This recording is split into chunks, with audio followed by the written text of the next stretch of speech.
Good morning, everyone. My name is Dennis, and I will be your operator today.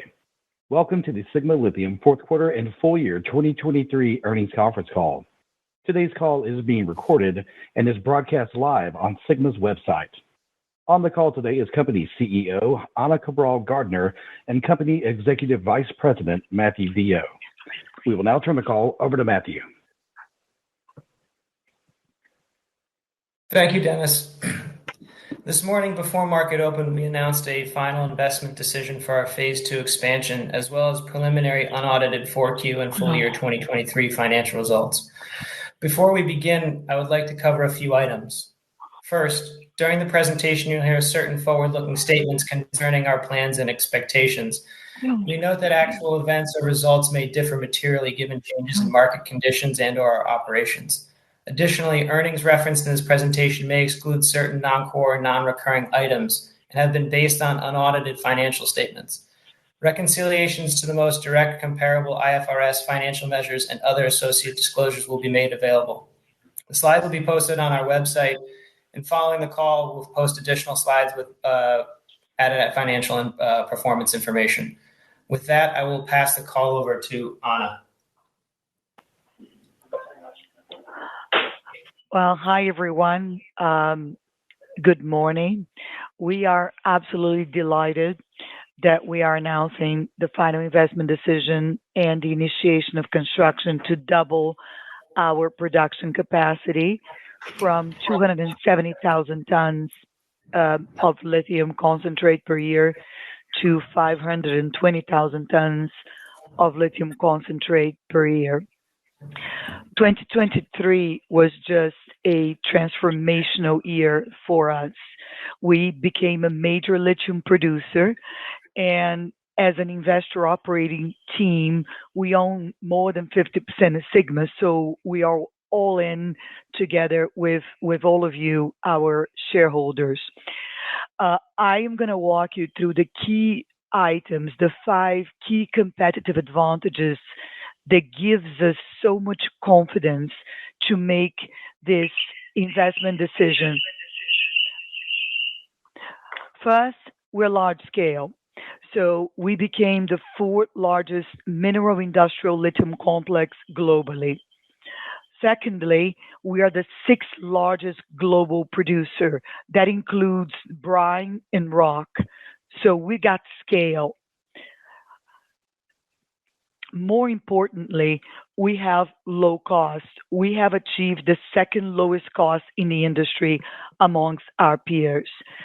In parallel, we are producing a premiumizable material we call lithium 5.0, which is the quintuple zero. It is, irrespectively of environmental and social sustainability, physically and chemically, is the best chemical grade and most sustainable lithium in the world. It has unique metallurgical properties. So, as a result, we made the final investment decision to build double scale to deliver more of that material. So the Phase 2 is going to be the same build team of Phase 1, which delivered Phase 1 successfully on budget and on time. More importantly, and I think lastly, a key point in this confidence behind the investment decision was that as a result of the very successful drilling campaign of 2023, we managed to increase the project life to over 25 years. So we have now permanence and longevity at 109 million tons of mineral resource with a forecasted 150 million tons of mineral resource.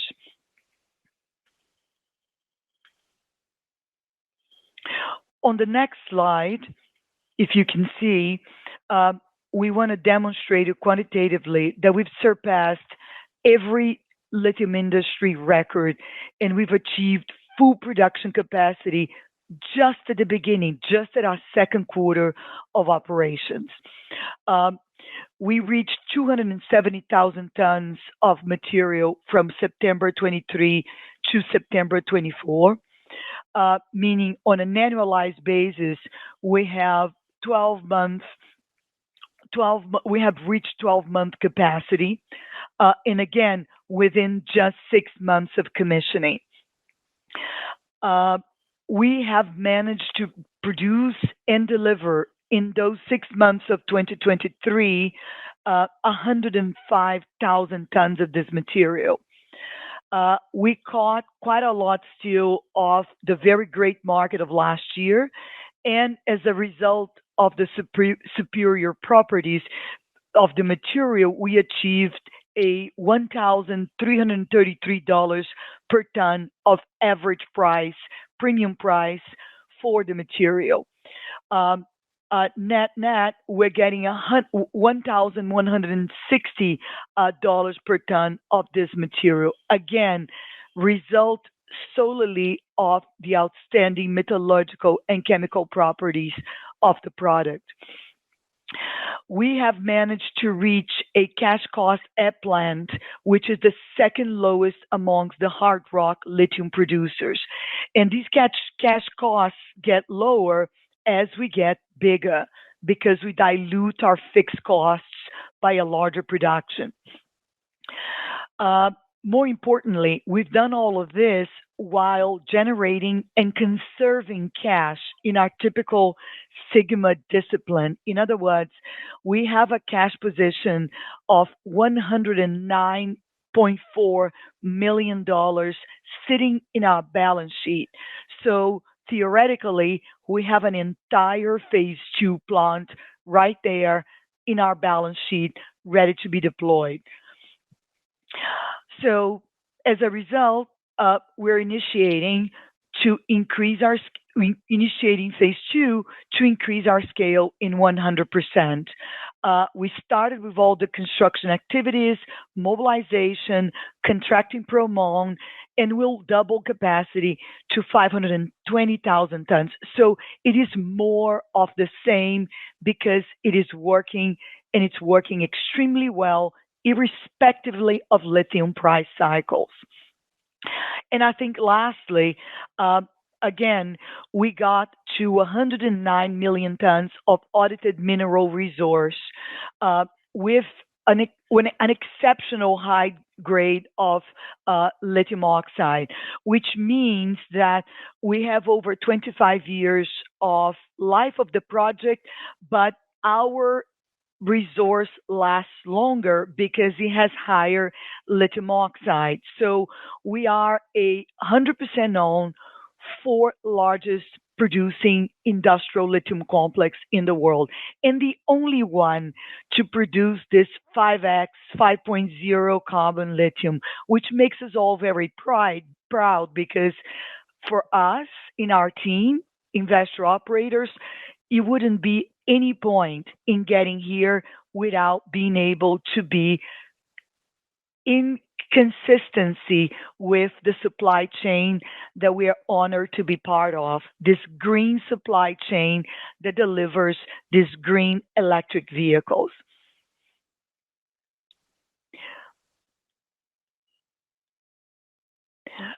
So here's a picture of this industrial plant that kind of makes this magic. This is the clean tech innovation. What you see in dotted red is this 3rd module of the plant. This was a lot of work to put together, but that is actually the great responsible to deliver the quintuple zero lithium, the low cost and green lithium for green cars. And again, it's green lithium for green cars, not brown lithium for green cars.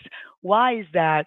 We have zero toxic chemicals, is dense media separation, is centrifugation technology. We achieved zero carbon. We use zero drinking water. We've been using sewage grade quality water. We produce the lithium with zero tailing dams, and we use zero dirty power. Our power is clean and renewable. On the next page is an illustration of us in the lithium world in general. And you can clearly see numbers. Numbers are quite straightforward. We have our starting point at 85 million tons, which is equivalent to 2.7 million tons of LCE resources. Then we delivered the first leg of the mineral resource update, which got us to 3.3 million tons of LCE resources. And then we have the expected further increase at 4.8 million tons of LCE equivalent resources. On this page, you can clearly see where we are in scale. In brown, you see our peers, all of them in Australia, all of them lithium industrial mineral complexes in production. In purple are the non-producing. So we basically are the 4 largest lithium industrial mineral complex in production. We are of that scale. And this is just our first year of operation. So it shows that we have permanence because we are as large as the greatest projects in the world sitting in Australia. We joined that club. Here is when we stack us up against all producers, including brine producers. And again, the chart is pretty self-explanatory. We became the 6th largest producer globally, but because we commissioned our operations with the headwinds of the lithium cycle reaching bottom, we never got the opportunity to be repriced as the large-scale producer that we are. And here we're going to demonstrate visually the disconnect. When you see in dark green is the volume in LCE equivalent of 2024 production. In gray, you can see the market cap current of these companies. Clearly, when you look at Sigma at 37,000 tons of LCE equivalent of production for 2024, like right now, you look at our market cap, we're really priced like a developer. So the discrepancy speaks for itself. And the plan for this year and our number one mission is to close that gap, basically doing what we're doing, demonstrating that we're here to stay as a large supplier. And this next slide proves it. We're going into our 9th shipment. We have demonstrated resilience and the sheer metallurgical product quality of this material. We established shipment cadence basically on month 5 after commissioning by reaching capacity, annualized capacity. We've done all of that against terrible headwinds. So we now have a track record of being a reliable, large-scale supplier to the EV battery chain. And in the spirit of transparency, we're showing every shipment and every implied price per ton of every shipment.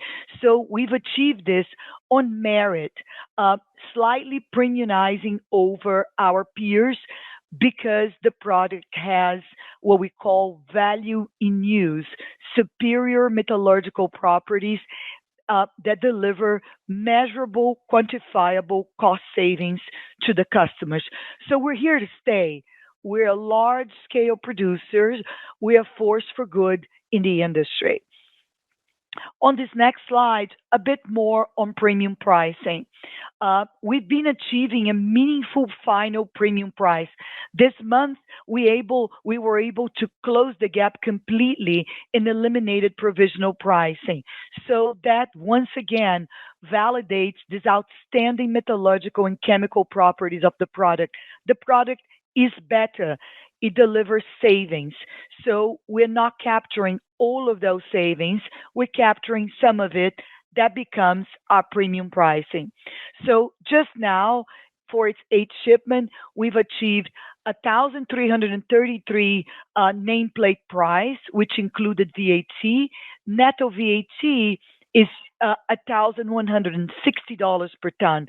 So that's a very decent premium for the new producer on the block. This price again is final and non-provisional, so it's a meaningful increase over the previous premium prices we already achieved. We showed you on the previous pages. And if you translate that into a variable price or into a reference, That's equivalent to 8.75% of the London Metals Exchange lithium hydroxide CIF quoting. So it shows that we're grabbing a significant portion of the value of the supply chain. The price discovery was transparent. It was driven through closed private bidding, and the purpose of it is working partnership with Glencore, our marketing and commercial partner, to maximize the value of this superior product for Sigma. On this next slide, again, more of why do we have value in use? What are these chemical and physical properties that allow us to premiumize even against headwinds? First, it's because the product is high purity. High purity means low iron oxide, low potassium oxide, low sodium oxide. These are three, let's say, impediments to achieving ultra high pure lithium chemicals at a low cost for our clients. It also has low mica, which again is another stumbling block in the refining process. What's interesting though is that when you look at the physical properties of the product, we have a dry course. The dry course behaves in the calcination stage at the kiln beautifully as it heats up and it becomes beta spodumene. So there are efficiency savings right there in the form of saved energy. So this whole combination delivers a saving that's measurable. How so? The downstreamers just need 7 tons of our product to produce a ultra high purity lithium hydroxide. When you look at the comparable product, 9 to 10 tons of that comparable product is needed. So there's 3,000 tons of savings for our client per ton of lithium hydroxide, which could technically translate as about $330 per ton of savings for us if you look at just 7 tons. And again, it's visual. You can look at the pictures and you can see the difference. Ours is this very light greenish, which means purity, coarse material versus the muddy talc type wet materials from our competitors. And again, here's the quintuple zero. I'll be brief, but we are very proud to say that we've done all of that staying true to purpose. Whether it matters or not, whether we get a green premium or not, that is not why we do it. We do this because 12 years ago, we started on this journey of being investor operators in Sigma to deliver just that, to be at the leading edge of sustainability. Zero carbon, zero toxic chemicals, no tailing dams, no cannibalization of the community potable drinking water with clean power. So we did exactly what we said we did. We didn't increase our production costs as a result, but unfortunately, we do not get a green premium. But again, our product is better. So a bit about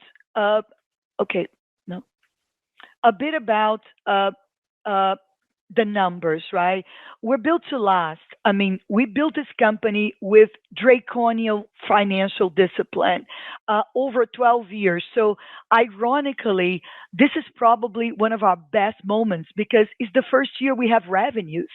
And more importantly, we're able to quantifiably demonstrate that we're low cost. So we have revenues, we have low cost, we have cash flow, and the consistency of delivery and production of our green tech plant keeps on driving revenues, keeps on achieving that at very low cost, creating what we call commodity cycle resilience. So irrespective of commodity cycles, we're generating cash and we have a very robust business. As Jim Collins used to say, we're built to last. So in 2023, our full year dollar revenues were $135 million US dollars. We shipped 102,000 tons of material. We produced 105,000, but the average realized price per ton of material was $1,321 per ton. Our FOB adjusted cost at plant was $427 a ton. FOB adjusted cost at Port of Victoria, meaning taking from the Vale do Jequitinhonha to the Port of Victoria, was $485 per ton. So in China, all the way in a Chinese port, is $565 per ton. So very, very close to the guidance we provided to the market as to expect for the full year, as we keep on decluttering, or as our friend Joe said, removing the noise out of our financials, given that this was a hybrid year, part commissioning, part production. So in margins, the margins are pretty spectacular. Our FOB plant margin is 67%, port margin 63%, cash cost CIF China margin 57%, at what some people consider to be the bottom of the cycle. This is mathematics, the mathematics of commodity cycle resilience. And as we say, mathematics has no opinion. Mathematics is just a fact. So on the next page is again more mathematics. For full year, we've already given you the revenues, the shipped amount, and the price per ton. Now let's move on to EBITDA. We posted an accounting EBITDA cluttered, meaning with the noise of commissioning, of $24 million. From July to December, because that's when we earned it, less than half a year. Now, we adjusted for non-recurring items, which include things such as RSU expenses and commissioning costs. So the pure EBITDA margin at FOB revenues was 18%, but the adjusted EBITDA margin for the non-recurring items and non-cash items, such as stock compensation, is 36%. So again, a very robust EBITDA margin to be expected from us in our very first year. So it is the low production cost that drive our ability to generate free cash flow. As I said earlier, we are draconian when it comes to cost. We always do more with less. Why? Well, we're all owners. We're all investor operators. It's not somebody else's money. It's our money. Every employee, every senior manager is a shareholder. So we look after our money. We look after our expenditures like we look after, the money that goes into our wallets. So full quarter cash unit operating cost at Victoria is $442 a ton. Non-recurring commissioning expenses amount to about $94 a ton. So the pro forma full quarter cash unit operating cost of concentrate amounts to $455 a ton. My partner, Matt, is going to give you a bridge in a lot more detail in a second. So we're targeting for the third quarter 24 an average, very close to the guidance, $420 a ton FOB Victoria, $370 a ton plant gate. These cost initiatives include a number of things: diversifying suppliers and service providers. We are onboarding contract labor, which was important when we commissioned, and that was one of the expenses we adjusted out, meaning the engineers of the construction companies, the engineering companies that stayed behind to help us operate the plant and commission the plant, they're no longer with us. We now have our own teams, and we've optimized maintenance schedules, and we're running this like a clock. We have predictability and umbrella maintenance contracts with our main parts manufacturers. So now I'm passing it on to Matt Dale, my partner, to go over the bridge for the cost. Matt, you got it. Thank you, Anna. So our reported FOB cost in the fourth quarter, as we had highlighted in the release, was $549 per ton. Within 4Q were a number of costs associated with commissioning expenses that were more of a 3Q phenomena, but booked within the October-November timeframe.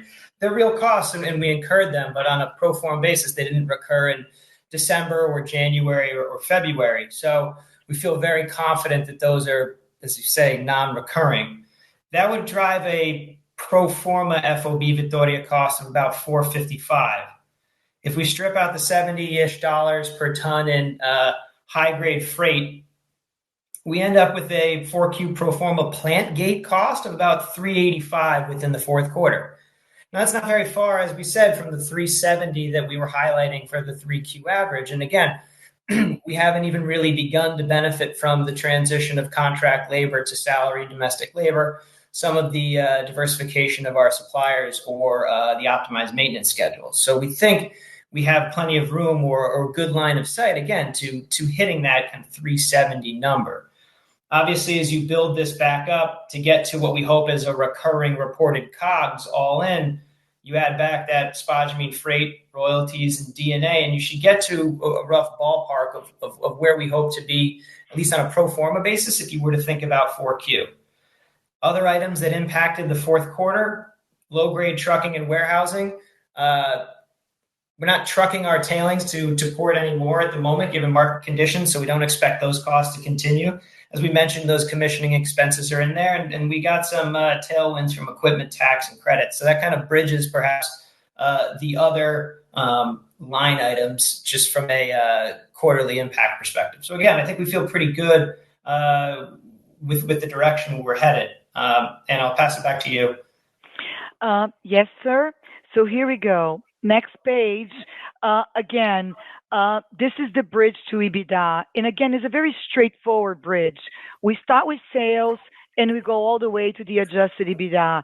And I want to make it clear, we're adjusting for non-cash items and for commissioning costs.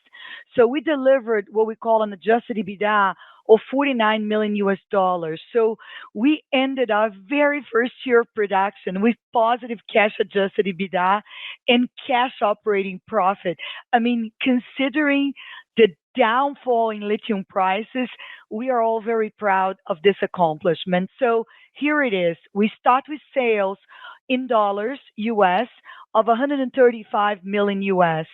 Then we have operating costs, non-recurring, transport and warehousing. We get to the gross profit, right?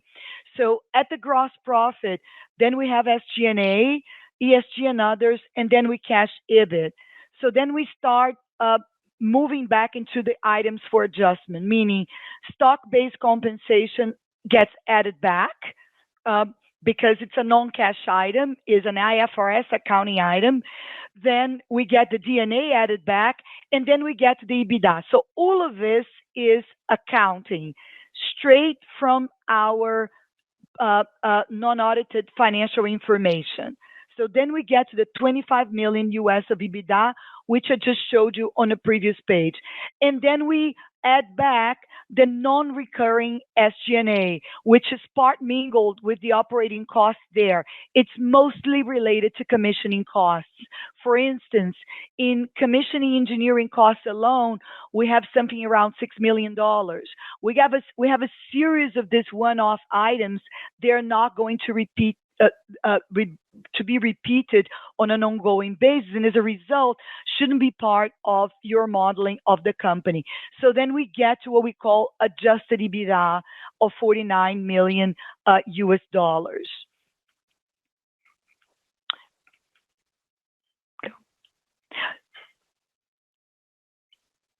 So here, a bit of kind of the breakdown of these non-recurring general and administrative expenses that we discussed before. What are these items? What's in there? It's a mix of things. For example, as you can see, 25% of these numbers are related to the commissioning team on phase one construction. 29% is legal. I mean, we had litigation, we had a strategic review. We were very well advised and very well guided by excellent lawyers, but they are one-off.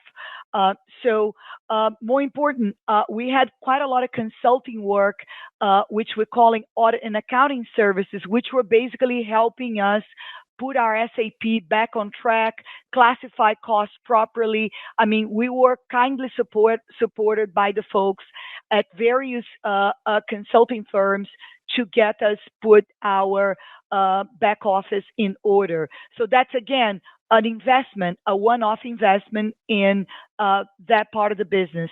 We had non-recoverable VAT taxes of 7.4%, and then transaction costs and commercial development. Achieving the premium price cost travel, cost money. We spent quite a lot of time in Asia, working with clients, working with refineries, working with battery makers, working with end users to test product and establish ourselves. Again, remember, we started from zero. We did not have a book of clients. So we built an incredible book of clients that premiumizes our product because we worked with them to understand and to test and to demonstrate value in use. That's the 28% non-recurring. So we kind of gave you a glance of what are these we call investment items. This is us investing in the resilience of our business for the next couple of quarters. And on the previous slide, so just to recap then number by number. So this breakdown is, if you look at this $24 million that bridge the 25 accounting EBITDA to the $49 million of adjusted EBITDA, the next page basically shows you the breakdown of that 24.5 non-recurring G&A expenses. We try to give you as much clarity and insight as possible into a number that is an adjustment that is non-recurring. So now we go on to how are we going to look like steady state? Well, we started with the current prices, with the guidance we provided, which we stick to it. So again, the estimated, the net concentrate price we just obtained is $1,160. Whatever it is on a cycle, it doesn't matter, because our CIF costs in China are $510.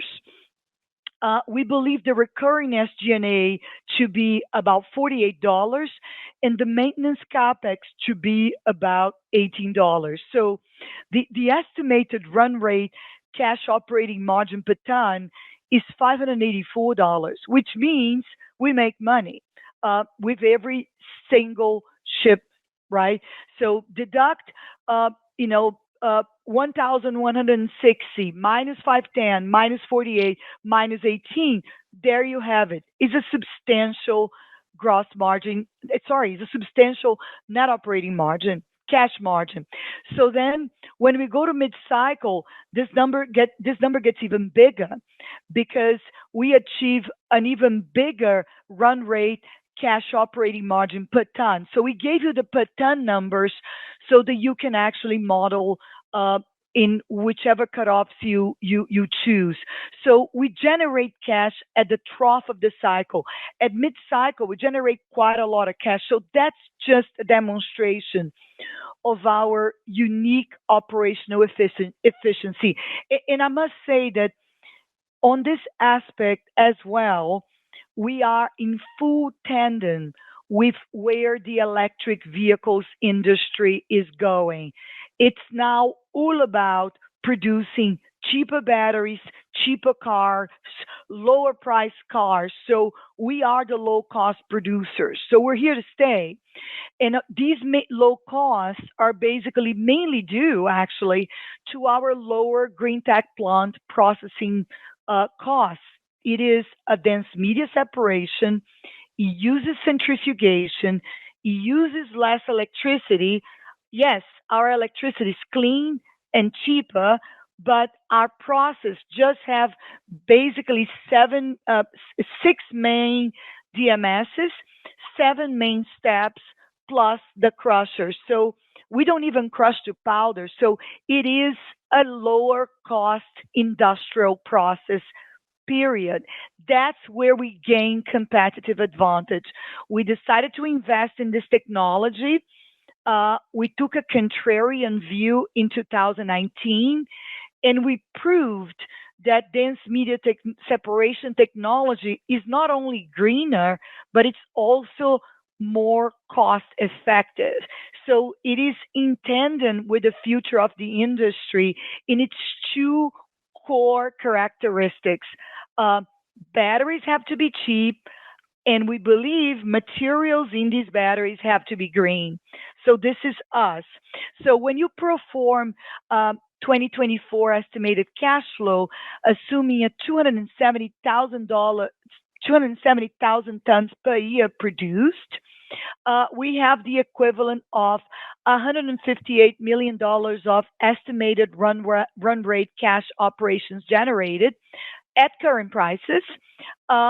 Mid-cycle will be 249 million US dollars. So pretty robust cash generation. When you go to 25, with doubling the capacity, we can dilute down a bit the obvious fixed costs, such as recurring SG&A. So that number goes a bit higher. It goes higher than double. It becomes 304 million US dollars. So again, as we've shown on the bridge that my partner presented, you can clearly see that as actual costs, we're there. We're delivering actual costs that are closer to guidance because we built the guidance bottom up, supplier by supplier, before providing it to the market. And so with all of that, I think I might have given you comfort that we got a very resilient business. We have solid cash generation. So we're building. Our board green lighted final investment decision, and we are initiating the construction to double production capacity to 520,000 tons per year. On the next page, the picture, 1,000 words. You can clearly see that all we got to do is build another green tech line. That will cost about 100 million US dollars, and it will add 250,000 tons of lithium concentrate production capacity. Given our cash at hand, meaning cash at hand of $109 million, in theory, we could actually build a plant right now, just drawing down from our cash position. Now, why is that? And that's what our next slide is going to show. This comes, and we haven't explained it as clearly. We have trade finance. Yes, we do. It's revolving because it's linked to our ability to deliver what we just showed you. Cadence. Every month, every ton produced generates permanence of trade finance. In Brazil, it's called advancements of export contracts, ACEs. They last about 180 days, but they are linked to our ability to produce, cadence of production. The thing, though, is that we did not draw down these lines. So, meaning, we drew it down, but we did not use it for trade finance. So, to make it clear, we have the trade finance, we drew down the lines, but we did not use it to finance the working capital until the client pays us. Why? Because this is where Glencore steps in. In addition to being a fantastic commercial and trade partner, they're also our financing backstop. As you noticed in the previous shipment, they advance on a final and non-provisional basis now 85% of our boats, of our shipments. So we rely on Glencore not only for their incredible marketing and commercial expertise, but also for providing us with the actual trade finance. So the trade finance lines we have in the banking system here are sitting untouched in our balance sheet. So they're drawn and they are untouched. And what are we going to do with them? Are we going to build a whole plant with them? No, we're not. But they are going to be the cash that will advance the funds for construction as it progresses, because the development bank lines of BNDES are on a reimbursement basis. So we pay, we get reimbursed. And the cash position is the demonstration that we have the ability to green light this entire construction right now, today, with the snapshot you got in front of you. So as we keep on generating more cash with every shipment, we're extremely comfortable financially. So again, we approved the initiation of construction of phase 2 because, we have a track record building on schedule, on budget. We actually broke the record of this industry of getting there fast. So with a total capex of $100 million for the 250,000 tons of increased capacity, essentially we're going to have with P2 enough lithium for 850,000 tons of EV. So we like to say that Sigma belongs to the world. I mean, we can deliver this to many markets well beyond our borders. We are a global force for good in the industry.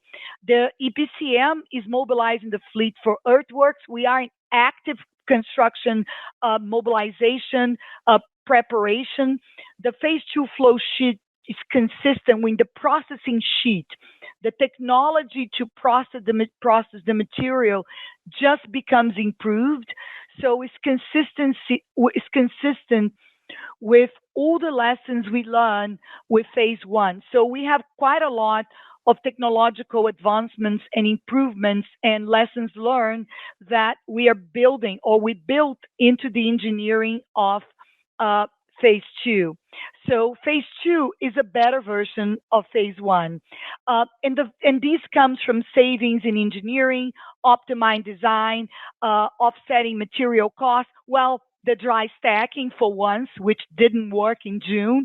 So we figure out how to make it work. We're now going to build a dry stacking that's going to work immediately together with the module 2, the dense media separation plant. So we got technological improvements all along. And this is why we were eligible for the Brazilian Development Bank innovation line, because there's innovation all around this flow sheet. And again, innovation, as all of you innovators know, is not an eureka thing. It's a sum of various optimizations in industrials like we are throughout a processing plant. So the sum of all these innovations, the sum of all these optimizations leads us to the incredible production cadence and consistency that we were able to reach. So the next slide, has a lot of meat, this slide has a lot of information, a lot of detail, but we wanted it to be just that. We wanted to do a side-by-side of what was phase 1 and what is phase 2 and where are the savings. This is public information, so you can refer back to it. I'm not going to spend that much time on it, but essentially, where are we saving? It's a bit of everything, really, right? We're saving on spare parts because we're an operating entity, so we don't need to build an inventory of spare parts. We're saving 50% of engineering because we have a plant that works. So we're basically doing the designs of a plant that we already have with the improvements. There's a bit of environmental savings to the extent that, for example, we do not need to build an entire sewage treatment station like we did before, given that we use sewage water from the Jequitinhonha River. So it's a sum of various savings that leads us to a plant that is going to cost about 20% less than phase one. On a total construction capex basis, it's kind of roughly 10% less, which is 10% less of a very inexpensive plant. So, given the track record, given that we've done this before, given that the team is exactly the same, everyone that built this is here. Keith Prentice is leading it. I'm here. Felipe, which was chief controller of procurement, is back here. So it's kind of it's putting the same team back on the field to do what they do best, build on time, on budget. And we're hiring Promon again, which has done a spectacular job for us in a previous project. And we're hiring Parex again, which has done a spectacular project assembling this in record time. The next slide is a bit more meat. We'll put labels on this, but the purpose here is just to illustrate that when you start construction, you don't really have all the costs on month one. It's a crescendo, right? So you start with earthworks, civils, foundations, which cost about $10 million, but it's not 100, which means it's backloaded costs. The disbursements start to increase as equipment gets ordered, prepaid, or intermediate payments, and then later on delivered to site. So this slide kind of illustrates that construction of a plant is backloaded. Even though we have the cash sitting in a balance sheet, we could do all of it front loaded in theory. That's not how it really works. And this is why we're so relaxed. On the other hand, in typical financial prudence, we're going to build one plant at a time. So that's an important point to leave you with. We're building a plant this year, and then next year we'll build another one.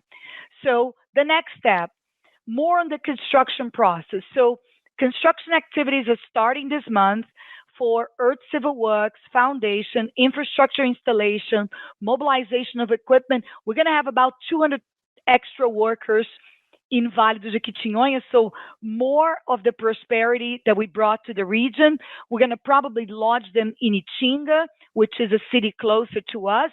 So the very first step was licensing. So we were already awarded a license. So we're fully licensed to build and to operate. That's an incredible accomplishment. We have the LO, the operating license for this plant already. Why? Because of the track record.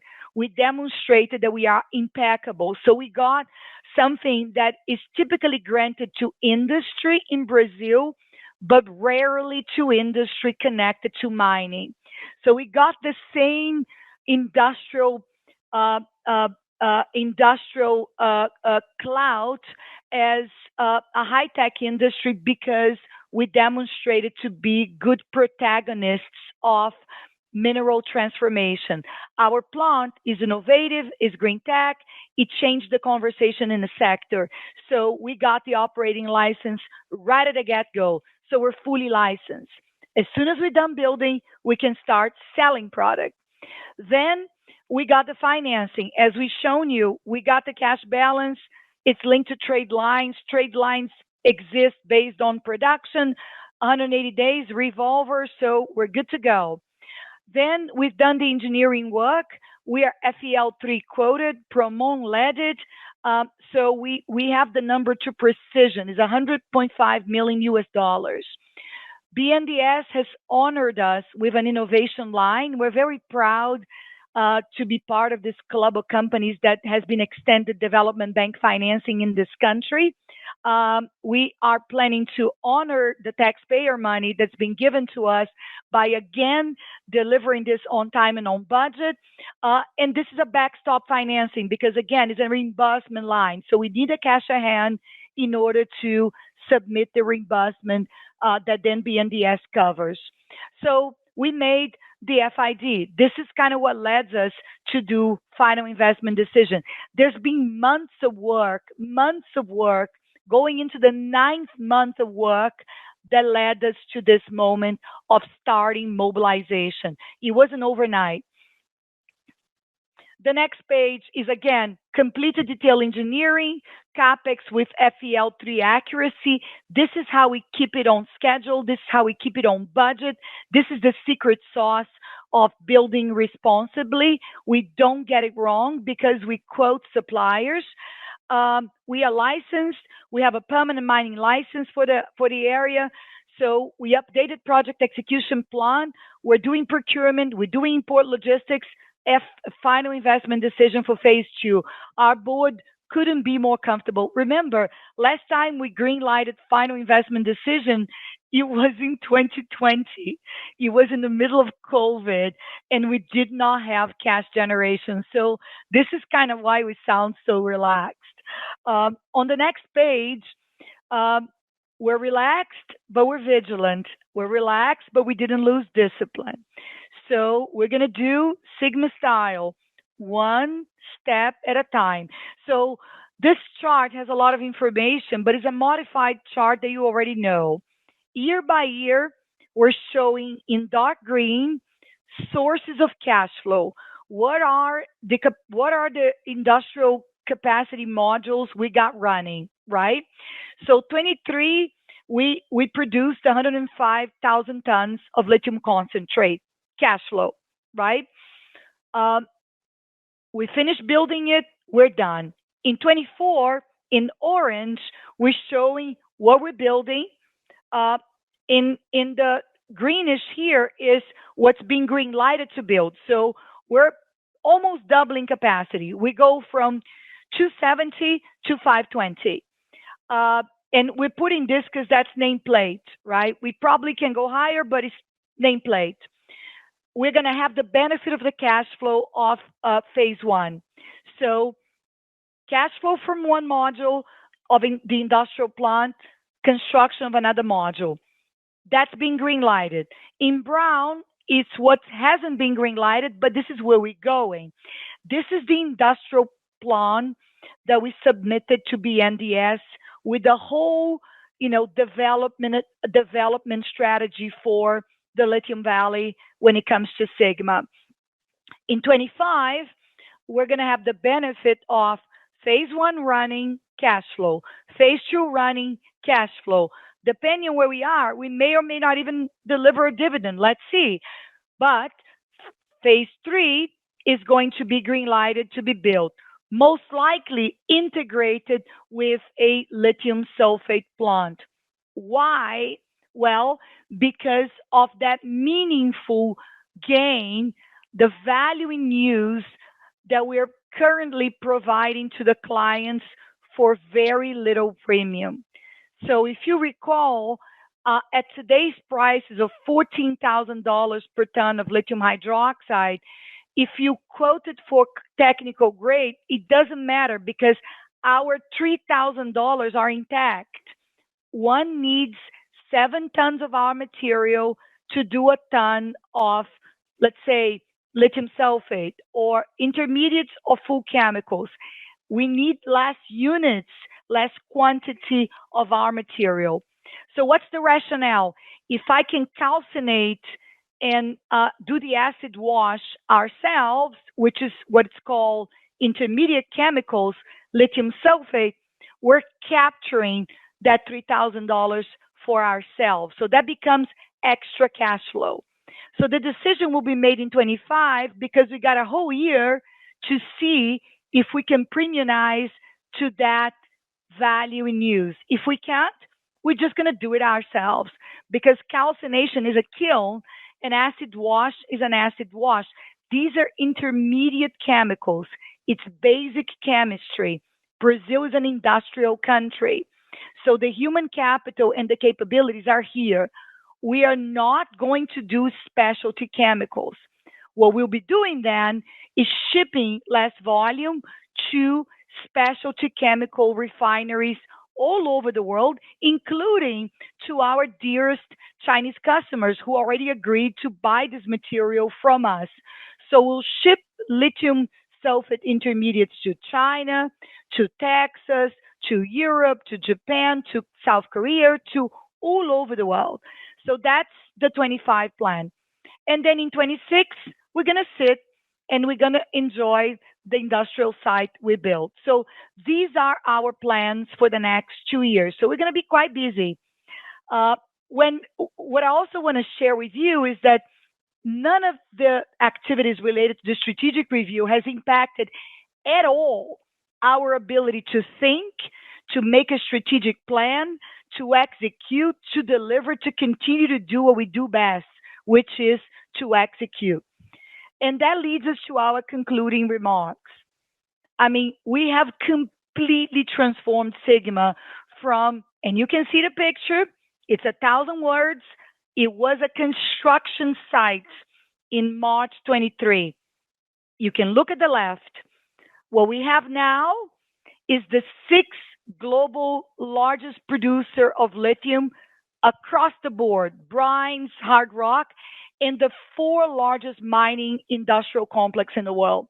We delivered everything that was under our control. Completed the DMS commissioning, initiated production in April 23, hit nameplate capacity by 4th quarter. We delivered the dry stacking. So we have 0 tailing dams, not a drop of water to spare. We reuse the water. We reached net zero, which again has been 4 years in the making. And we also delivered this quintuple zero lithium that we all love here. We increased mineral resources significant to give longevity to our ambitious industrial plans. So those industrial plans now are backed by 104 million tons of resources, mineral resources, 43101 audited, and an expected mineral resource of 150 million tons. And we're quickly in the process of converting part of the 109 into additional reserves. And we got to consistent monthly shipments. What to expect from us this year? Well, mobilization, we're beginning construction. We're going to deliver the mineral reserves. We're expecting to increase it by 40%. We got 54 million tons of mineral reserves. We're going to increase those in 40%. And again, it's just to add longevity, solidity, and permanence to our industrial plans. We're going to audit further the 150 million ton mineral resource, and we're going to commission phase 2. So we're very, very, very enthusiastic about 2024. And again, a lot less worried than when we did this the first time, because we have the first execution under our belts. So we know what we got right, we know what we got wrong, and we're going to try not to make the same mistakes. Making mistakes is human. We're not going to make the same mistakes twice. So here we go, twice as experienced, a producer with cash at hand, marching into doubling the size of this company, and hopefully being able to getting priced at least in tandem with what we produce today. And I'll go back to this slide. If the market could only give us the credit for the producer we are today, we would be quite happy, because right now we're kind of priced cheaper than a developer. So that's kind of what gives us so much confidence to be, more than 50% owners of this company here in the management team, and work all hours to deliver this 2024 milestones to our investors. And to all of you, I want to close this with a huge thank you for supporting us, encouraging us, sticking with us, and believing in us. And this is my accountability to you. We're delivering exactly as we promised on every element that we can control. Now we're moving on to the Q&A. Matt? Thanks. Yeah, I'll pass it to Dennis to open up the Q&A. Thank you. If you would like to ask a question, simply press star, then the number 1 on your telephone keypad. Once again, to ask a question, please press star 1 on your telephone keypad. And we have a question from the phone line. It comes from the line of Steve Byrne with Bank of America. Please go ahead. Yes, thank you. Is it fair to assess your net cash position in the first quarter as dropping by $30 million? Is that a fair assessment? And if not, what unusuals might have led to the cash drain? I'm asking because you're moving forward with an outlook or of generating, free cash flow in these subsequent quarters. I just want to make sure that squares with what the results were in the first quarter. Matt, do you want to take the question, or should I take it? You can grab it if you want. Yeah. So, Steve, well, we're giving you the snapshot of the cash for now. So, 109 million is March 30th cash position, right? So that's an important point. What happened between then and now? Well, we drew down, and this is why we wanted to give you clarity on the trade lines, right? We drew down the trade lines, but we did not use it. So what we have there is a combination of drawn trade lines, but unused trade lines. And then if you take the cash page here, you're gonna see that we got, there you go. Can you see this page? Yeah. So we got 88 million of these trade lines that were drawn but unused, right? And then the balance is just cash generated. Now, when you look at the back of the year-end cash, there was a $12 billion advance interest payment that was made on the long-term loan we have from a shareholder in our balance sheet. So maybe that's probably the we call the clutter when you look at the cash position in December. Not sure if I answer your question. When you Steve, we can take it offline too. I think the math is a little bit. I think your math is a little off. Okay. We would have gone from net debt. Our net debt would have increased only modestly between year-end 23 and March, and then obviously as we've been able to kind of articulate more recently in our press releases, we're now locking in price at pretty good economics. So we would expect cash to accrue quite considerably should markets kind of sustain these levels, which we for now see that they are doing. But we can talk a little bit more offline.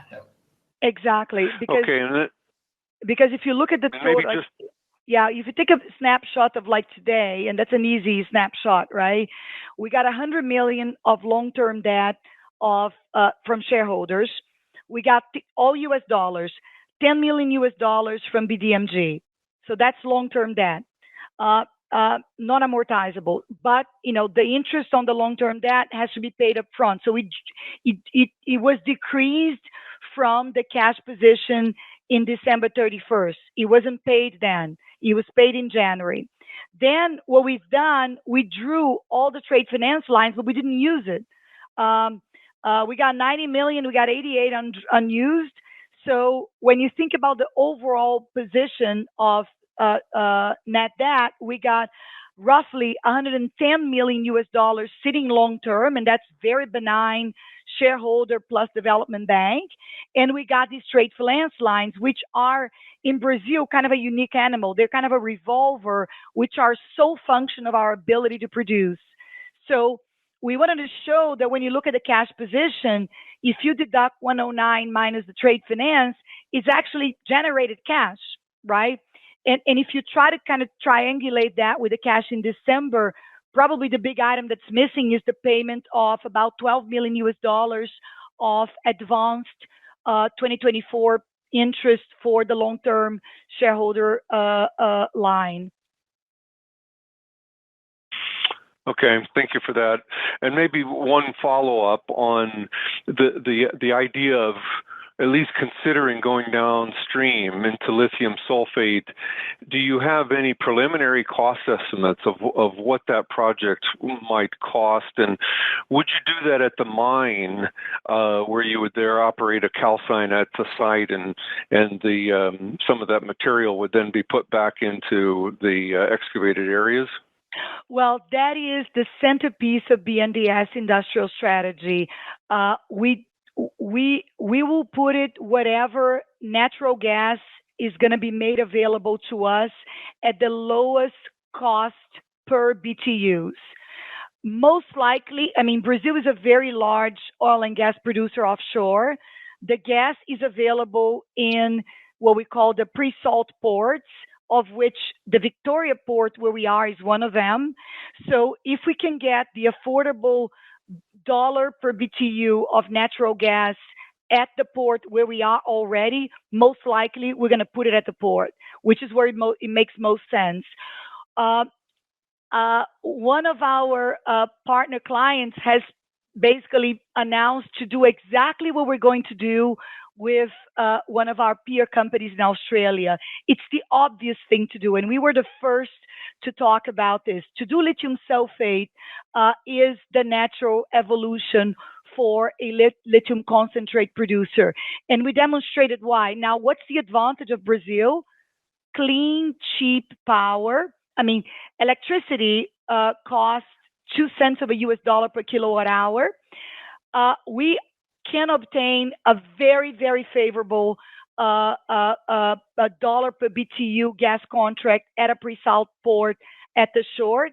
And we do have a study, which in fact, is very similar to what our peer is going to announce in Australia, of how much this plant's going to cost. I can't divulge it now, but this was one of the centerpieces of the conversation with BNDES.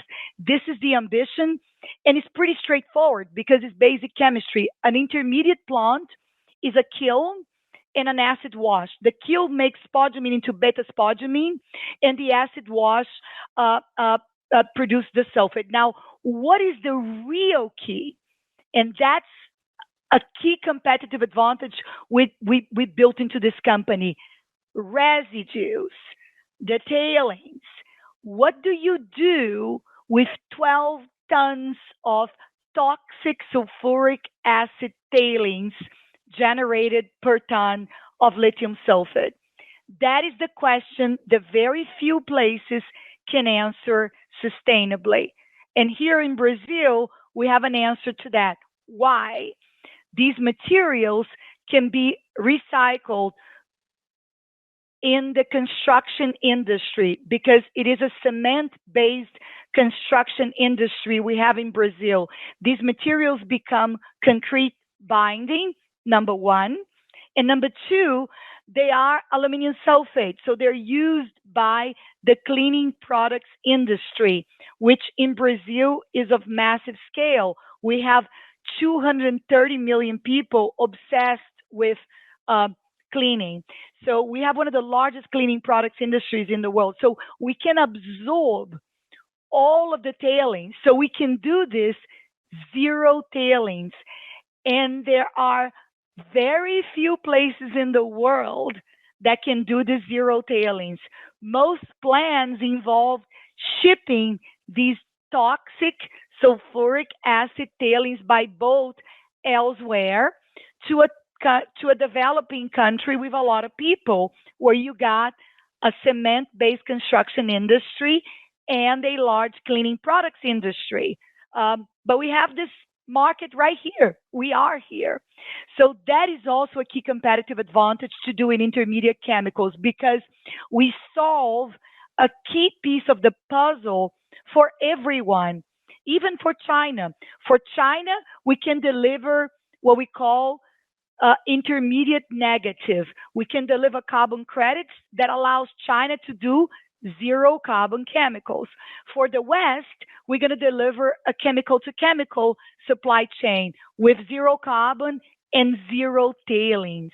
So the West doesn't have to worry about licensing or worry about storing or doing what have you with 12 tons of toxic sulfuric acid loaded tailings generated in the intermediate chemical process. Waste is the key to where these industries are going to be located. How to actually recycle and reuse the waste responsibly from an environmental perspective. And in fact, that's what China does very well today. That's what we can do because of these reasons. You need a large cement-based construction industry, and you need a large cleaning products industry to take all the aluminum sulfate. Very good. Thank you. You're welcome. Your next question is from the line of Joel Jackson with BMO. Please go ahead. Good morning, Anna, Matt, everyone. I have a few questions. I'm going to ask them one by one. So can we talk about SG&A? You had talked about earlier this year about trying to get SG&A down to, I think, about an $11 million American run rate annualized. I think you did about a 10 million Canadian run rate in Q4, so getting there, or 10 million, in the fourth quarter. Can you talk about what you think SG&A will look like in Q1 and Q2 of this year, or Q1 of this year, what it was, how much of the burn rate might be in SG&A for the strategic review? Yeah, well, if you look at this slide, Matt, you can take it as well, and please help me here, okay? You see that we posted 42 million, right? When you look to the right, you see the 24. So if you deduct 24 from 42, we're still at double the guidance we gave you. We try to give you guys a reason of why is that. And we do believe that this cluttering of SG&A will not be here in all its entirety in Q1, but some of it's still going to be here, such as the legal. We still have, the teams working on our SAP. So the Q1 is still going to be work in progress. We're still going to be getting there. Matt, when we look at the bridge, though, and that goes back to your point, Joel, on the operating costs, we're almost hitting it, right? So the SG&A becomes a work in progress of actually decluttering and evolving into what we call steady state SG&A. But on the operating side, we're almost at the guidance we gave at BMO's conference for what we call a run rate operating cost. Matt, do you want to complement? Sure. I mean, Joel, some of this is going to be tightening the belt where we need to and where we can. Obviously, this is kind of a recurring number. So to the extent we have litigation or the strategic review, those will be additive. But from a bottoms-up perspective, if you think about the costs that really take to run the corporation, it's a pretty lean back office. Now, we hope we'll get additional scale as we ramp phase 2 because we won't have to add nearly as many heads as we would when we double capacity, right? We'll get key operating leverage through SG&A and port traffic primarily as we double.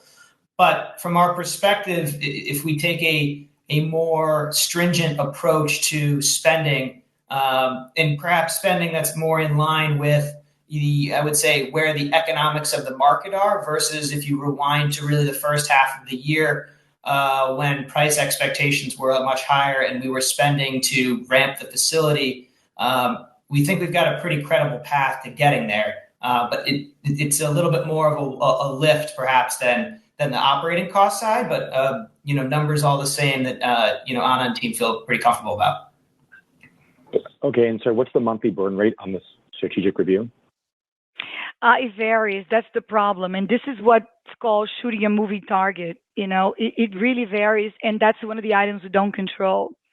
That's one of the reasons why we can't fully declutter this. It's one of the non-predictable elements. It totally varies on the flow of drafting documents and structuring and things that come our way. But I would say it's much alleviated this year. It's much, much alleviated because we don't have to do structuring. We don't have to do the heavy lifting of what a transaction is going to look like. Documents already being, overly marked. So it's different. It's a lot easier, but it's still here, right? Still cluttering the numbers. But it's one of the non-predictable items. It's totally outside of our control. Okay. You said Q1 spodumene production was 53,000 tons. It was 60 or 59,000 tons in Q4. So you're down about 7,000 tons in the quarter sequentially. Talk about why you had lower utilization in the first quarter. Well, it's a funny quarter in Brazil. It's kind of, we have our own version of the Chinese Lunar New Year. There's something called Carnival, where it's pretty hard to get people to operate at capacity. So we kind of lose. Most companies lose 10 days. If we whipped up our team as we did, we lost about 5, 6 days where people kind of show up, not exactly sober, not fully productive. And it happens. It's cultural. These people have been working, like crazy, right? So Carnival is a problem. And then we also caught the, what we call the pressure valve of the first week of the year, because we put all systems go to deliver the 2023 last shipment, which sailed. I'm not sure if you remember this, but it literally sailed on the 30th, right? So the first week of January was like, oh yeah, we're going to relax. No, we won't, because we're going to have to make first quarter. So it was a combination of what we call collective vacations, where we're working with downshifts in the first week of the year, plus the Carnival. And it's kind of always like that.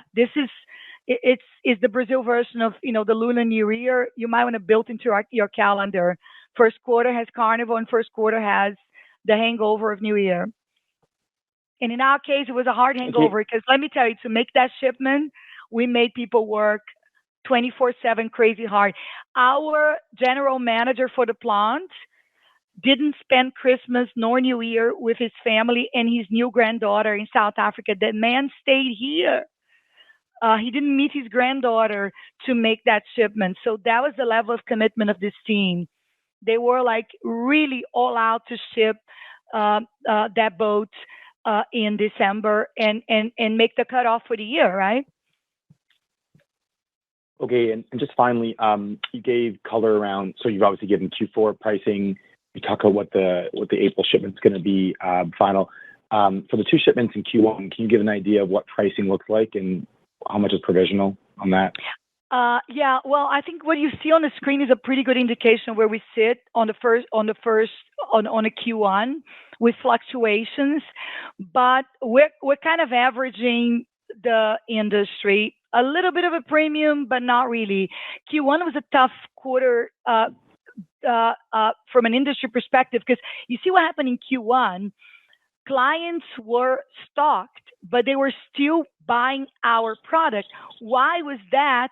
Because of this slide. Given that life was so difficult for the clients, they were putting other products aside and processing our product just to bank that margin that we are literally giving to them. And we were told this much. So just the fact we had people buying full boats and paying us, not the full premium, but a tiny bit of a premium, meant something for us. But what they were really doing is that they were banking this much, extra margins that's provided by the metallurgy of the product. That's kind of delivering for free. So it was a fascinating quarter. We learned quite a lot, and we just got a team coming back from China they were there for 32 days, and they were told just that. So part of this enormous premium we were able to obtain in this we call price discovery process, where we got 18 clients to Dutch auction bid this boat, was a result of, the clients having experienced this for now 7 shipments, and ascertaining for themselves that they do need 2 tons less, sometimes 3 tons less of our product versus the comparable. So they're banking that difference, right? Which kind of ties back to the question Steve was asking us about why lithium sulfate. Well, we want this money too. So this is value in use floating around. We're either going to get it through a premium, or we're going to just bank it ourselves in a lithium sulfate plant. We're not going to let it hang for that long, but one thing at a time. Now it's to double. Sorry, so Q1 pricing would be similar to Q4 pricing, or like your actual average delivered price? Similar, a little higher or lower? You can use what We're you not going to explicitly guide 1Q yet, Joel. Yeah, So. you can use what's here. It's okay. Yeah. It's a good indication. That's what I was asking, because you're giving Q4 and you're giving kind of April, but you're not giving the March. Yeah, so that's what I'm asking. There's about $100 of a difference, right? So there's $100 floating. So you can just take a pick, but we don't have the finals, right? Because they were still on provisional, but it's going to be between this number and and the number we achieved for this last auction, somewhere in between. Okay, thank you. Okay, that's good. Thank you very much. And at this time, there are no further questions. I will now turn the call over for any closing remarks. Well, I just want to thank everyone for the support, for the patience, and for sticking to us. I mean, I think we are on to build probably one of the most resilient lithium businesses in the industry. We're building the next major. The mathematics shows this. Numbers talk for themselves. Math has no opinion, and we're here to stay. So, and when you look at this picture, we now have the longevity, which was the missing link of the sustainability when it comes to project years of Sigma, given that we have prioritized cash flow, and now it's clearly demonstrated why it was so important, because we were able to hit the tail end of the bull market, and we earned quite a bit of cash. So then this year we reprioritize lengthening the project life. So we're one of the greatest forces of the industry. The fourth complex, when you attribute the names of the projects to the owners, we're the third largest lithium industrial mining complex in hard rock. We're quickly closing in on the number 5 producer. By next year, we're going to probably be on top of number 4 and number 3. So it's a force for good. So here we are, aiming to be number 3 very soon, with a product that is clearly metallurgically better from a physical and chemical scientific standpoint. So it's the mathematics of savings for our clients, the mathematics of value in use. Numbers are numbers. So thank you so much for being here with us, for supporting us, for encouraging us, and for being partners with our team. And I can only close by saying we're in this together. I have never sold a single share of this company, so we're here to stay, and we're here to follow this journey with you.